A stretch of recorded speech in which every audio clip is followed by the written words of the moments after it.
किसी ने बड़े ही कमाल की बात कही है, अगर मेहनत आपकी आदत बन जाए तो कामयाबी मुकद्दर बन जाती है। तो इसी ही ज़बरदस्त विचार के साथ शुरू करते हैं आज का most important daily current affair by Learn Gate. बहुत बहुत स्वागत है आपका आपके अपने चैनल लर्न गेट में। तो शुरू करते हैं आज का डेली करंट अफेयर। तो क्वेश्चन नंबर 1 को शुरू करने से पहले हम आपको बता दें कि यदि आप किसी भी एग्ज़ाम की तैयारी कर रहे हैं तो ये वीडियो आपके लिए बहुत ज़्यादा महत्वपूर्ण रहने वाला है, क्योंकि इस वीडियो में हम कवर करते हैं डेली करंट अफेयर के 10 मोस्ट इंपॉर्टेंट क्वेश्चंस को हम कवर करते हैं। तो यदि आप किसी भी एग्ज़ाम की तैयारी कर रहे हैं तो इस चैनल को सब्सक्राइब कर लीजिए, बेल आइकन को ऑन कर लीजिए, ताकि आपको हर रोज़ डेली करंट अफेयर के वीडियो मिलते रहें।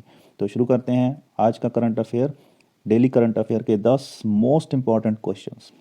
क्वेश्चन नंबर 1 से शुरू करते हैं। Question number 1, Hindustan petroleum corporation limited HPCL के नए अध्यक्ष और प्रबंध निदेशक कौन बने हैं? तो कौन बने हैं? ऑप्शन नंबर ए, पुष्प कुमार जोशी इसका राइट आंसर है। एचपीसीएल के नए अध्यक्ष और प्रबंध निदेशक कौन बने हैं? पुष्प कुमार जोशी। इसके इंपॉर्टेंट फैक्ट्स को भी हम जान लेते हैं।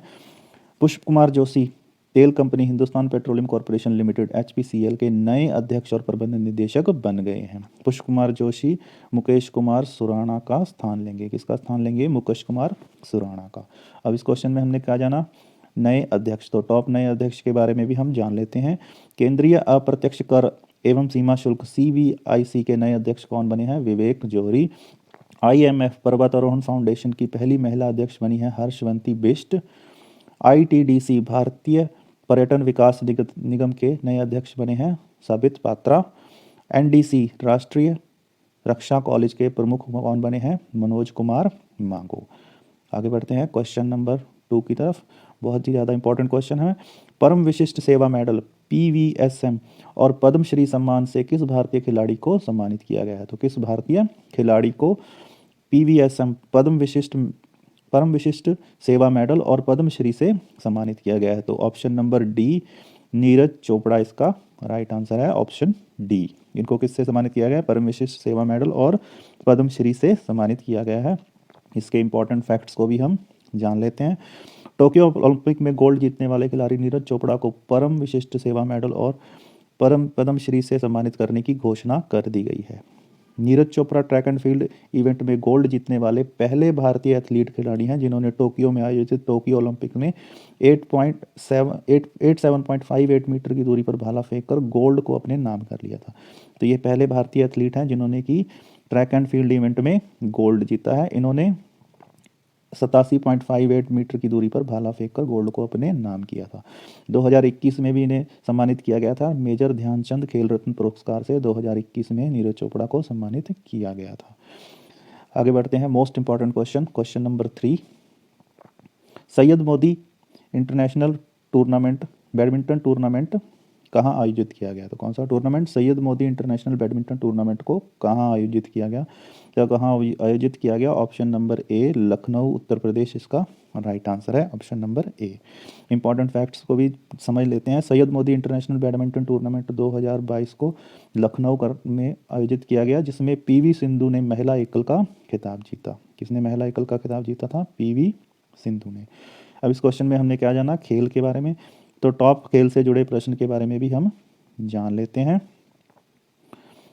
एशियाई युवा गेम्स 2021 कहाँ आयोजित हुए थे? मनामा, बहरीन में। एशियाई रोइंग चैंपियनशिप 2021 कहाँ हुआ था? थाईलैंड में। अंडर 19 क्रिकेट एशिया कप कहाँ कहाँ हुए थे? संयुक्त अरब अमीरात्स में हुए थे under 19 cricket Asia cup 2021। AFC महिला फुटबॉल एशियाई कप 2022 की मेजबानी कौन सा देश करेगा? तो कौन सा देश करेगा? हमारा भारत महान करेगा एएफसी महिला फुटबॉल एशियाई कप 2022 की मेजबानी। आगे बढ़ते हैं क्वेश्चन नंबर 4, 12वां हैदराबाद साहित्य महोत्सव हैदराबाद लिटरेसी फेस्टिवल 2022 में किस राष्ट्र को अतिथि के रूप में चुना गया है? तो किसको?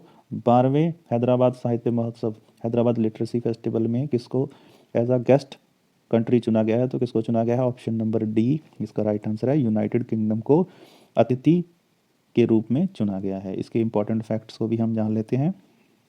12वें हैदराबाद साहित्य महोत्सव 2022 में 28 से 30 जनवरी तक ऑनलाइन आयोजित किया जाएगा। ये किस किस मोड में आयोजित किया जाएगा? ऑनलाइन मोड में इस फेस्टिवल को आयोजित किया जाएगा। 12वां हैदराबाद साहित्य महोत्सव 2022 के लिए अतिथि राष्ट्र के रूप में, गेस्ट कंट्री के रूप में यूनाइटेड किंगडम को चुना गया है। ये आपने याद रखना है।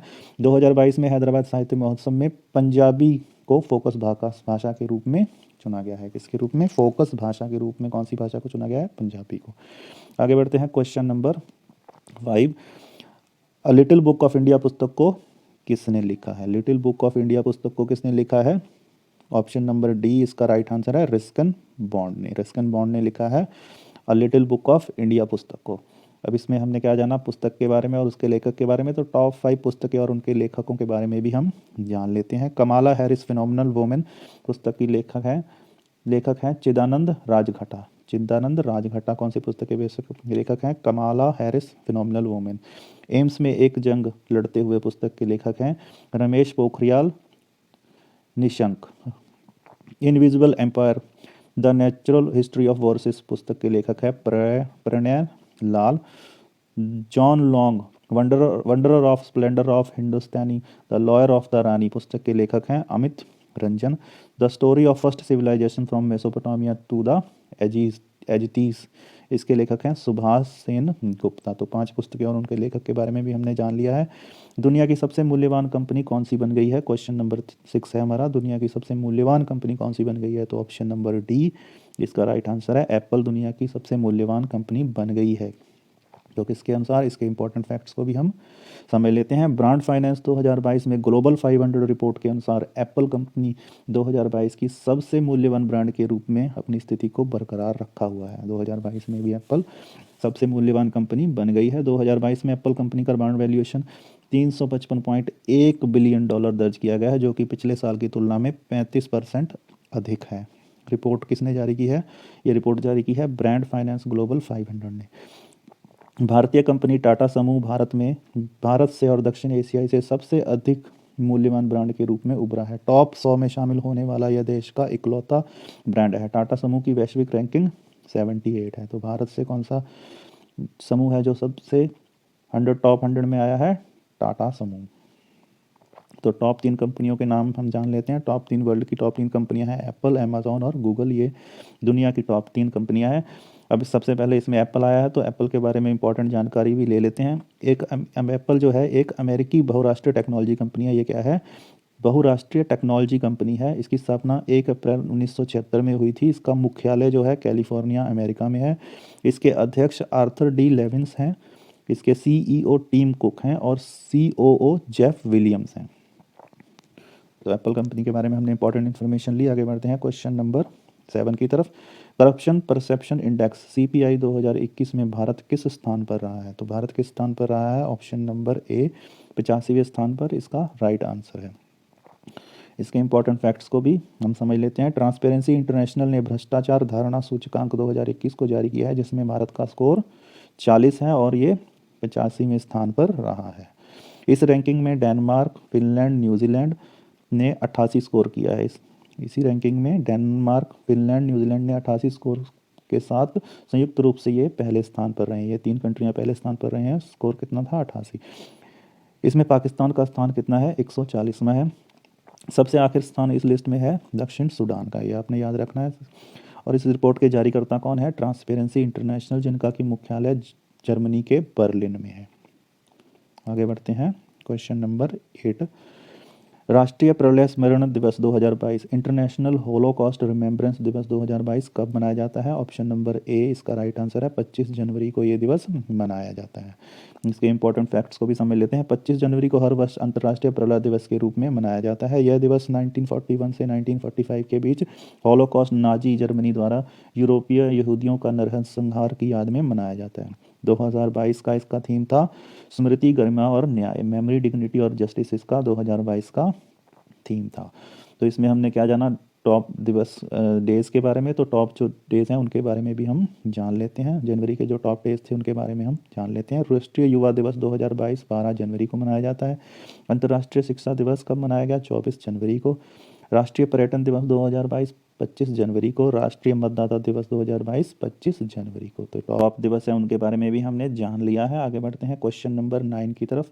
क्वेश्चन नंबर 9 है, इंडिया सेंट्रल एशिया समिट की मेजबानी किसने की है? तो किसने की है इसकी मेजबानी? ऑप्शन नंबर डी, प्रधानमंत्री नरेंद्र मोदी इसका राइट आंसर है। इसको इंपॉर्टेंट फैक्ट से जान लेते हैं। 27 जनवरी 2022 में भारत के प्रधानमंत्री नरेंद्र मोदी जी ने आभासी रूप में पहले भारत मध्य एशिया शिखर सम्मेलन की मेजबानी की है। इस सम्मेलन में संबंधों को नई ऊंचाई पर ले जाने और उभरती क्षेत्रीय सुरक्षा स्थिति की पर चर्चा की गई है। इस सम्मेलन में 5 देशों के राष्ट्रपति शामिल हुए थे, जिसमें कजाकिस्तान, उज्बेकिस्तान, ताजिकिस्तान, तुर्कमेनिस्तान और किर्गिज गणराज्य शामिल हैं। आगे बढ़ते हैं। मोस्ट इंपॉर्टेंट क्वेश्चन, आज का फाइनल क्वेश्चन है क्वेश्चन नंबर 10। संयुक्त समुद्री अभ्यास पश्चिम लहर XPL 2022 का आयोजन किसने किया है? तो पश्चिम लहर XPL 2022 का आयोजन किया है ऑप्शन नंबर ए, भारतीय नौसेना इसका राइट आंसर है।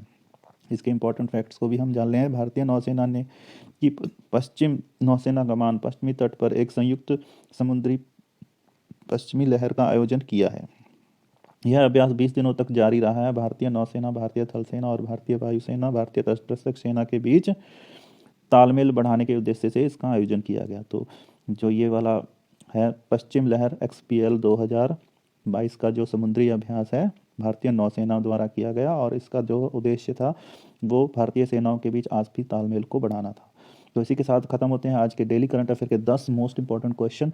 अगर आपको जानकारी अच्छी लगी हो, इन्फॉर्मेशन अच्छी लगी हो, तो वीडियो को लाइक करना, शेयर करना और दोस्तों के साथ सब्सक्राइब करना और बेल आइकन को ऑन करना, ताकि आपको डेली करंट अफेयर की मोस्ट इंपॉर्टेंट क्वेश्चंस डेली मिलते रहें। Thank you very much.